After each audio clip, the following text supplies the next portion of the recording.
Di Injil ada nggak sih sebenarnya perintah untuk sunat? Ada. Kalau enggak ini hukumnya wajib dilenyapkan dari dunia ini. Masa iya? Iya beneran. Nggak percaya gue, coba lihat. Oke, bismillah. Kita masuk di part 3 teman-teman. Nah, jadi di part 3 ini lanjutan dari part 1, part 2 tentunya teleponan sama Rendra. Nah, ini teleponan sama mu'alaf yang bernama Rendra kali ini.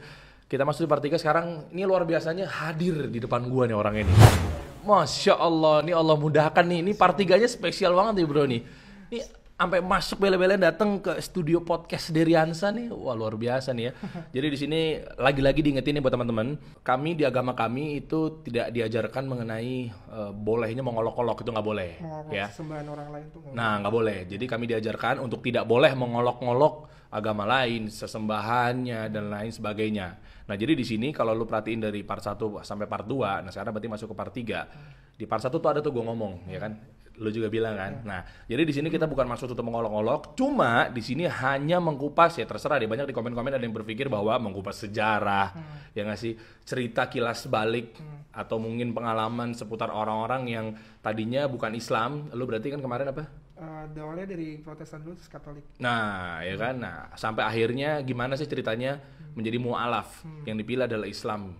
Insya Allah pilihan terakhirnya nih ya bro ya. Insyaallah. Masya Allah. Semoga istiqomah tolong didoakan ya. Nah, amin ya. Karena kita nggak tahu nih akhir hidupnya kita gimana. Nih. Allahumma amin. Mudah-mudahan Allah jaga antum terus ya bro ya. Amin. Kita sekarang masuk part 3 nih. Nah, jadi jazakumullah khair yang sudah nonton dari part 1, part 2, sekarang part 3 lanjutan gantung kemarin nih bro. Ya. Jadi kemarin tuh gantung banget.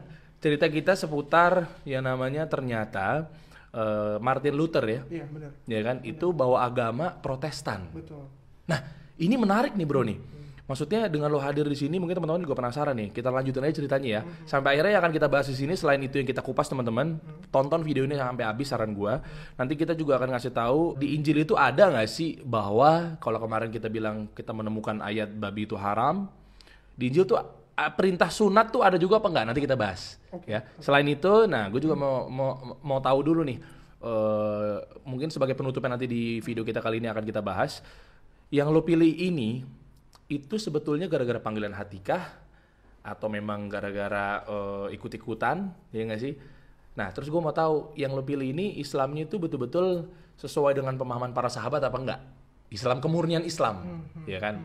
Soalnya kan banyak dong mu'alaf-mu'alaf berpikir bahwa ini Islam nih begitu gue masuk kok kayaknya banyak banget nih, beragam banget ya. Lanjut, kita mulai dari yang gantung kemarin bro. Di komen-komen banyak banget yang penasaran soalnya itu ya. Martin Luther, gimana ceritanya sampai akhirnya dia bisa membawa agama, kan sempat sebut kemarin tuh part 2 tuh, Protestan.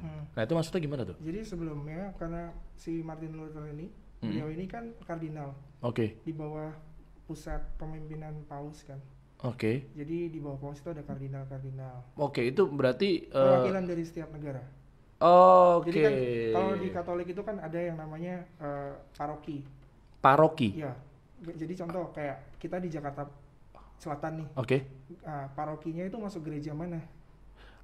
Gue bingung nih. Paroki itu kalau di zonasi. Zonasi. Halako. Bukan. Jadi gini, di setiap gereja Katolik itu ada perwakilannya. Ada zonasi. Jadi rumah kita masuk zonasi mana? Oh, makanya gue punya temen tuh. Namanya paroki. Kamu gereja paroki mana? Gitu. Katanya misalnya kayak kita kesini yuk gitu Iya, misalnya betul. kita terus tiba-tiba dia bilang katanya Ke gue gereja ada A, ke gereja B, gereja A, gereja nah, B. rumahnya deket mana gitu. Oh. Itu masuk zonasi mana? Oh, jadi itu ditetepin Iya. tuh. Iya. Kalau kita kan ya kita lagi pas qadarullah di titik ini azan ada masjid ya udah mampir aja gitu. Nggak ada masalah di Katolik juga nggak ada masalah. Oh, oke. Cuman nanti kalau umpamanya ada apa-apa, itu gereja paroki yang akan contoh kayak sakit kan ada sakramen untuk Dia yang nanggung. bukan nanggung sih sebenarnya kayak ada romo yang datang untuk mendoakan, dikasih minyak urapan seperti itu dan sebagainya gitu. Oke, lanjut. Jadi Martin Luther ini kan awalnya di kardinal, terus dia melihat bahwa ajaran dari liturgi agama Katolik ini menyimpang jauh.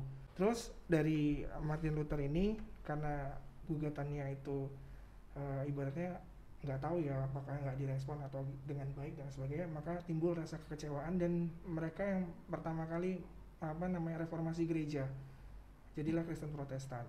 Oke, itu tahun berapa tuh? 1517, 31 Oktober. Apal banget nih. Ngeri gue nih kalau udah emang Kayaknya saya harus lepas Marcus, mas gini. sekarang. Kayaknya nggak apa-apa deh kali lu buka masker aja kali bro ya. Iya. Nah kan daripada keganggu kan suaranya ya, masya Allah. Ini udah jaga jarak gue di sini ya. Iya. Jadi teman-teman udah tahu ya ini adalah Rendra ya, gitu. Jangan diapa-apain ya. Emang mau ngapain ya? Emang nggak ngapa-ngapain. Ngolok-ngolok juga enggak. Memang gue cuma nanya apakah statement-statement yang dia berikan itu sesuai dengan apa yang dicontohkan kemarin, nggak pernah ya, mungkin dari baca Injil dan lain sebagainya. Oke, jadi gini, gue penasaran sih sebetulnya bahwa kan ada sebab ada akibat, ya kan? Nah, gue mau tahu sebabnya deh sebetulnya. Yang namanya ketika lu pindah ke Islam pasti kan ada sebabnya. Nah, apa sih, gue penasaran aja ketika apakah memang lu baca Bible ada ayat-ayat yang mungkin bikin pikiran lo berkata bahwa kok kayaknya nggak sesuai ya, kok ada perbedaannya, kok ini begini ya, atau ayat satu sama ayat lainnya lagi nih kok beda-beda ya. Nah, apakah itu ataukah memang ada ayat yang betul-betul sesuai dengan kondisi lu saat itu sehingga lu memutuskan bahwa enggak deh, kayaknya gue cabut deh, kayaknya gue Islam aja nih, atau seperti apa? Jadi awalnya itu nggak sengaja sih, waktu baca Matius 15 ayat 24. Nah, itu apa isinya? Jawab Yesus, aku tidaklah diutus kepada yang lain kecuali kepada domba-domba yang hilang dari umat Bani Israel. Wow, ini menarik nih. Udah pada pasang kuping, pada pasang mata semua nih. Maksudnya gimana tuh kalau boleh tahu tuh? Ya kan berarti kan Yesus sendiri yang menjawab. Aku hanya diutus kepada domba-domba yang hilang dari umat Bani Israel. Oke. Indonesia masuk mana? Asia kan? Indonesia Asia. Iya. Asia, dari benua Asia ke benua apa namanya? Israel tuh benua apa ya? Israel tuh ya pokoknya negara Israel negara ya. Palestina lah ya. Nah, itu kan jauh kan? Jauh dong, Jauh. Pak. Iya. Nah, terus di Kisah Para Rasul 16 ayat 7. Kalau nggak salah itu ketika melintasi tanah apa ya? Kita cek ya coba ya. Jadi maksudnya di sini biar apa ya? Biar clear aja teman-teman ya. Lagi-lagi kita nggak ada menghina sama sekali, dalam artian kita coba kupas yang ada di Injil seperti apa. Nah, terkait sama tadi yang lagi mau dibahas nih. Ini seru nih ya. Indonesia, Israel. Nah, berarti memang gue tahu kan Nabi Isa alaihissalam kan dari misalnya Nabi Ibrahim kan percaya anak-anaknya kan Ishak sama Yakub. Ya, Ishak sama Ismail, ya kan? Ismail akhirnya Rasulullah SAW, ya kan? Nah, sebelah kanan itu kan berarti kan Ishak tuh, ya kan? Turunannya berarti kan situ ada Nabi Musa, ya kan? Ada siapa lagi tuh ya, Nabi Isa salah satunya juga ya. Iya, salah satunya. Di situ kan banyak tuh turunan-turunannya tuh, macam-macam. Nah, maksud gue dari sini Nabi Yakub juga ya. Nah, sebenarnya kalau di dalam Bible ini kita beresin yang Kisah Para Rasul dulu ya. Boleh. Kisah Para Rasul 16 ayat 6 yang tertunda tadi itu, mereka melintasi tanah Frigia dan tanah Galatia karena Roh Kudus mencegah mereka untuk memberitakan Injil di Asia. Speechless gua. Kira-kira gimana Bang? Indonesia masuk Asia kan? Indonesia Asia. Nah, waktu mereka nih ke-12 murid Yesus ini untuk mau membawakan ajaran Kristen, nggak tahu sih, bukan ajaran Kristen, nggak di sini nggak diceritakan. Injil untuk ajaran syariatnya dari Nabi Isa lah ibaratnya gitu kan, untuk memasuki Asia. Roh Kudus itu datang melarang. Oh iya.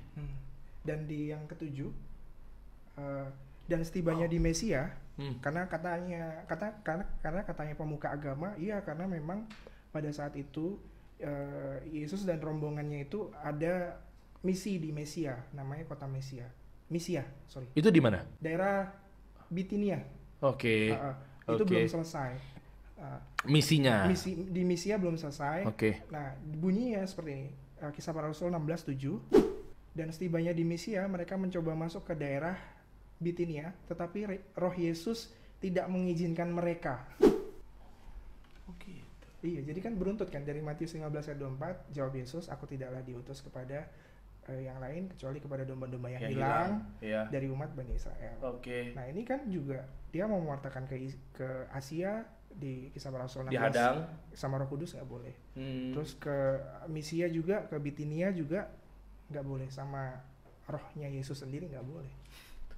Gimana ceritanya ya? Berarti kan kalau kita simpulkan bahwa Nabi Isa itu diutus hanya untuk umat Bani Israel aja. Nah, di Asia kan nggak termasuk. Nah, pertanyaan gue maksudnya gini, kenapa yang sekarang ini masih beranggapan bahwa Nabi Isa yang alaihissalam itu masih mereka menganggap beliau itu Tuhannya, Nah, sementara kita kan di Asia kan, istilahnya begitu. Oke lah, lanjut lah itu. Itu kan keyakinan orang kita. Ya, itu pilihannya mereka masing-masing. Makanya kan di sini gue bertanya kan, sama Rendra, tadi kan triggernya dari ayat ini. Betul. Kok ada kebingungan nih di sini? Pilihannya Rendra. Lagi-lagi kalau emang lagi nonton gitu ya, mungkin kalian Nasrani, kalian Katolik dan lain sebagainya, ya tafadhol silahkan gitu. Kita nggak ada maksa apapun nih di sini. Kalaupun mereka ingin ibaratnya ingin membantah ya membantah dengan Injil gitu. Iya dong lah, ini kan yang dibacakan kan bukan Quran, ini kan Injil. Injil gitu. Kalau mereka memang punya pandangan lain, ya sudah sampaikan aja dengan Injil tanpa harus ibaratnya mengumpat dan betul, sebagainya. Ini, gitu. Betul. Kan? Ini kita nggak ada menjerumus dan nuduh sana nuduh sini. Betul. Kita diskusi. Oke, lanjut. Sampai akhirnya udah tuh, lu memutuskan untuk masuk Islam. Nah, ada lagi mungkin yang mau ditambahin. Apa lagi? Ada pengalaman-pengalaman apa nggak? Ya sekiranya mungkin dari keluarga kah, sudut pandangnya.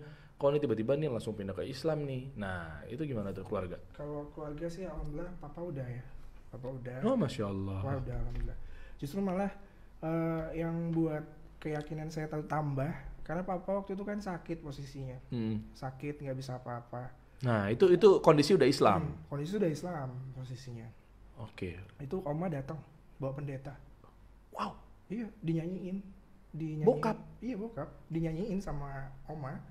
Dinyanyiin sama pendeta, bawa jemaat dari gereja itu bawa ke rumah untuk papa itu supaya balik gitu lah. Oh, gue pikir supaya untuk sembuh gitu. Iya. Supaya untuk balik. Iya. Terus dikasih minyak urapan, dibikin tanda salib sini. Minyak urapan. Iya, minyak urapan. Oh, tahu gue sempat Google tuh minyak urapan. Iya, nanti search aja di Google ya, panjang. Disalibin gitu sama pendetanya. Wow, terus bokap gimana? Gak mau papa. Walaupun kondisinya sakit ya. Kondisinya sakit tapi papa gak mau. Terus nolaknya bisa di situ? Papa nggak nolak. Oh, jadi gitu ya? Maksudnya kalau memang udah keluar, maaf, bokap berarti keluarga besar sih berusaha untuk kami ini supaya ke mereka ikut. Oke. Bokap berarti maaf nih ya, misioneris atau apa? Oh enggak, papa biasa. Oh. Kalau opa dulu Eliezer Sucipto, beliau di Betani itu terkenal pendeta lah bisa dibilang. Opa ini ibaratnya kakek saya yang ngasuh dari kecil. Oke. Makanya agamanya ikut, tapi Protestan. Oke. Ya. Oke, kita balik lagi ke Injil. Ini menarik nih ya. Gue pengen tahu dari pengalaman lo. Waktu lo di Kristen, ya kan, atau Katolik apa segala macem, lo disunat gak? Kalau kita sih disunat. Lo tahu perintah sunat itu setelah lo mu'alaf? Enggak, dari keluarga memang udah sunat semua. Udah sunat.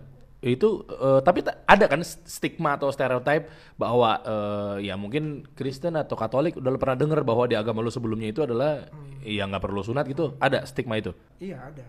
Karena memang keturunan bisa jadikan kesehatan. Keturunan maksudnya tradisi ya. Oh ya, oke. Turunan tradisi itu ada kan yang memang orang Indonesia sunat kan. Oke. Jadinya dia sunat gitu. Oke. Nah, kebetulan mungkin kalau aku itu kayak tradisi deh. Tradisi. Jadi waktu itu memang nggak tahu. Sunat, Oke. Itu gimana? Boleh dikasih tahu nggak? Tapi di Injil ada nggak sih sebenarnya perintah untuk sunat? Ada. Jadi gini. Nggak ada. Masa iya? Ada. Kalau nggak ini hukumnya wajib dilenyapkan dari dunia ini. Masa iya? Iya beneran. Nggak percaya gue. Coba lihat. Coba lihat. Kejadian 17 sampai 10 sampai 14. Oke. Inilah perjanjianku yang harus kamu pegang. Perjanjian antara aku dan kamu serta keturunanmu. Oke. Yaitu setiap laki-laki di antara kamu harus disunat. Oke. Dan orang yang tidak disunat, yakni laki-laki yang tidak dikerat kulit khatannya, maka orang itu harus dilenyapkan. Yang bener loh. Ia telah mengingkari perjanjianku. Kejadian 17:14. Dibinasakan. Kalau nggak sunat. Iya, dilenyapkan. Iya di Injil tuh. Lukas 2:21. Ada juga tuh. Ada. Dan ketika genap 8 hari, ia, Yesus, harus disunatkan. Ia diberi nama Yesus, yaitu nama yang disebut oleh malaikat sebelum ia dikandung ibunya. Jadi ketika umur, ada yang bilang genap 8 hari, ada yang genap 7 hari, itu dia disunat, Yesus disunat. Oke. Ya Nabi Isa alaihissalam. Bayang gue udah mulai bayang gue. Iya kan? Ya. Oke, gini.